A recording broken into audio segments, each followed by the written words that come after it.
Hola, ¿cómo están? Dios le bendiga. Mi nombre es Daniel y vengo a traerte un texto de la palabra de Dios para compartir con vos, para que te sea de utilidad.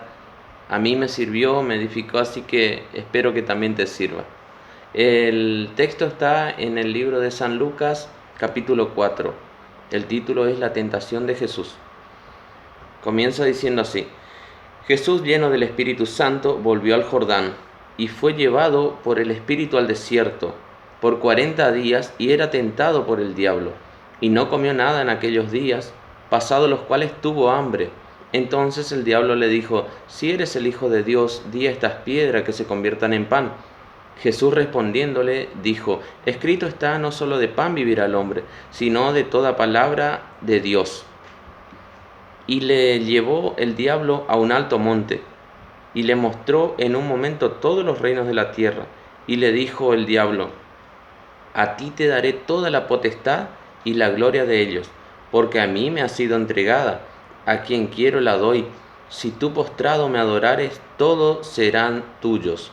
Respondiendo Jesús le dijo: Vete de mí, Satanás, porque escrito está: Al Señor tu Dios adorarás y a Él lo servirás. Solo a Él servirás. Y les llevó a Jerusalén y les puso sobre el pináculo del templo. Y le dijo: Si tú eres hijo de Dios, échate de aquí abajo, porque escrito está: A sus ángeles mandará acerca de ti que te guarden. En las manos te sostendrá para que no tropieces con tu pie en piedra. Respondiendo Jesús le dijo: Dicho está, no tentarás al Señor tu Dios. Y cuando el diablo hubo acabado toda tentación, se apartó de él por un tiempo. Amén. Esta es la palabra de Dios. La palabra de Dios es lo que me dio a entender a mí y quiero compartir contigo. Tal vez ya te habló de esta manera, pero como la palabra es una espada de doble filo que también puede cortar hacia dos lados y pueden tener, a cada persona le habla de una forma distinta. Lo que comparto es, Jesús fue llevado por el Espíritu al desierto. El Espíritu Santo, llegado el tiempo, cuando empezó el ministerio, Jesús lo llevó al desierto para probarlo, como tal vez te probó a vos o a mí, y nos llevó a un desierto determinado momento, o estás atravesando por ese desierto. Y fue tentado por Satanás. Satanás, como podemos ver aquí, lo tentaba con palabras que estaban escritas en la Biblia, es decir, que el diablo conoce la palabra de Dios, puesto que es una creación de Dios. Le tentaba, primero tentando físicamente por el hambre que tenía Jesús, y le trataba de hacer caer en debilidad, sabiendo de que era un Dios hecho carne, un Dios hecho hombre. Entonces le tentaba con el hambre y él le responde que no iba a ser, que no solo de pan vive el hombre, sino de alimentos sólidos, sino también de la palabra que proviene de Dios. Jesús, cada vez que respondía a la tentación de Satanás, le respondía con un pasaje bíblico. Si vemos esto, está en el Antiguo Testamento, están los pasajes que Jesús, con los cuales él repelió el ataque del enemigo. También le dijo que sabemos que Satanás dice la palabra de Dios, que es padre de mentira, y lo demuestra aquí cuando le dice a Jesús: Si te postras sobre mí, te daré todos estos reinos y estos gobiernos los cuales me fueron entregados. Si nosotros tenemos en cuenta, toda la creación pertenece a Dios. Y Satanás trata de usurpar, trata de robar, porque vino a matar, destruir y hurtar. Pero todo le pertenece a Dios, es decir, todo era de Jesús, y él le trataba de engañarle a Jesús diciéndole: Te daré todo. ¿Cómo le vas a dar a Jesús todo lo que es de él? El diablo, dentro de su astucia, si tenés el espíritu de revelación por medio del Espíritu Santo, no te va a engañar. Como Jesús vio esa tentación, nosotros también la vamos a ver. También le dice más adelante que se eche, lo prueba a una prueba, a una tentación de muerte. Le dice: Échate de aquí arriba, le dice.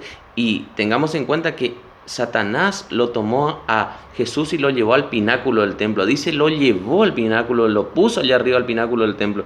Tenemos que entender, si Satanás tuvo el poder para llevar a Jesús, nuestro Señor, a ese pináculo del templo de Jerusalén, también puede hacer eso con nosotros si nosotros no estamos firmes en la palabra. Si a Jesús, que es todopoderoso, lo llevó Él con su poder, también puede hacerlo en contra nuestra. Así que tenemos que estar siempre firmes en la palabra y tratar de estar llenos del Espíritu como estaba Dios, como estaba Jesús, llenos del Espíritu Santo de Dios para poder combatir y siempre repeler todo ataque del enemigo, resistir con la palabra de Dios, porque toda la respuesta que nosotros necesitamos, la espada de la palabra, es la Biblia. Aquí está toda la palabra, está toda la armadura de Dios que necesitamos llevar nosotros para poder combatir al enemigo y a sus huestes espirituales. También más abajo vemos que Jesús al final le dice, no tentarás, dicho está, no tentarás al Señor tu Dios, le dice a Satanás. Es decir, que Dios es hasta el Dios de Satanás. Satanás sabe que Dios es su Dios porque le creó. Él está en contra y trata de destruir, pero sin embargo, él también fue creado por Dios. Se pone en contra de la autoridad que lo creó y acabado toda tentación, dice, se apartó de él por un tiempo, por un tiempo. Satanás te va a tentar siempre, Satanás te va a atacar siempre, va a buscar tu debilidad siempre. Ten en cuenta de que se apartó de Jesús por un tiempo, es decir, que luego volvió a tentarlo, volvió a tratar de ser tropiezo, de hacer caer al Hijo de Dios, y cuando menos a nosotros. Y así como Jesús oraba a la mañana, a la noche, a la tarde, oraba en todo tiempo, nosotros también tenemos que mantenernos firmes en oración para poder estar preparados, fuertes y firmes en contra de los embates del enemigo. Bueno, esto era todo lo que tenía para compartir con ustedes, con vos, así que Dios te bendiga y ten en cuenta, en la palabra de Dios está nuestra defensa. Vamos a refugiarnos ahí. Dios te bendiga.